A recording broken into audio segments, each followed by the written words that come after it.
আজ 15ই আগস্ট 2024, 78তম ভারতের স্বাধীনতা দিবসে পূর্ণ প্রাতে একরাশ আলোর দিশা নিয়ে হাওড়ার সাঁকরাইল উত্তরণের সদস্যবৃন্দ তাদের অস্থিমজ্জায় রক্ষিত তিরঙ্গা হাতে সামিল হয় যুগ যুগান্তরের ভারতবর্ষ রক্ষার্থে ভারত মাতার চরণে উৎসর্গকারী আত্মবলিদানে বলীয়ান শত শত বীর শহীদদের প্রতি শ্রদ্ধার্ঘ্য নিবেদনে। আকাশে বাতাসে ধ্বনিত হচ্ছিল বীর দেশনায়কদের অগ্নিমন্ত্র। চোখের সামনে ভেসে উঠছিল ভারতের সেই স্বাধীনতা সংগ্রামের ইতিহাস।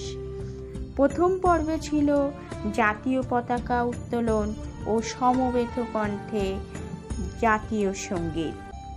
গর্জিত হচ্ছিল সেই ঐতিহাসিক স্লোগান বন্দে মাতরম, জয় হিন্দ। দ্বিতীয় পর্বে ঈশ্বরের কৃপায় আপনাদের সকলের অফুরন্ত ভালোবাসায় 2021-এর মর্মান্তিক করোনাকালের পর দুয়ারে আহার কর্মকাণ্ডে সাঁকরাইল উত্তরণের সদস্যবৃন্দ একজোটে আর সামিল হলো আরও একবার। দৈনন্দিন জীবনে পথ চলতে দেখা হওয়া সেই সকল মানুষজন যাদের কোনো না কোনো মর্মান্তিক পরিস্থিতি ঘটিয়েছে তাদের স্বাভাবিক জীবনযাত্রার ছন্দপতন। প্রায় 30 জনের মতো সেই সকল ভারত মাতার সন্তানদের একবেলা আহার সংগ্রহের বিরাম দিতে ভরপেট অন্ন হাতে তাদেরই দুয়ারে পৌঁছায় সাঁকরাইল উত্তরণ। প্রার্থনায় ভগবান সকলের মঙ্গল করুক, ওরা সবাই সুস্থ থাকুক। মেনুতে ছিল ভাত, মাংসের তরকারি, চাটনি, পাঁপড় ভাজা।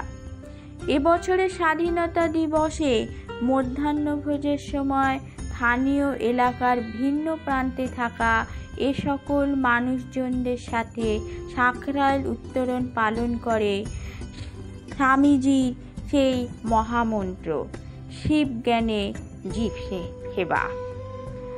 হাজার আধারকে অতিক্রম করে আলোর দিশায় ভবিষ্যতের পথে এগিয়ে চলতে শিখিয়েছে বারবার আমাদেরই ভারতবর্ষের ভারত মাতার বীর সন্তান। তাদেরই দেখানো পথে সময়ের সাথে ভবিষ্যতের দিকে এগিয়ে চলাই আজকের এই 78তম স্বাধীনতা দিবসের শপথে সাঁকরাইল উত্তরণ। সবাই খুব ভালো থাকবেন, সুস্থ থাকবেন। বন্দে মাতরম।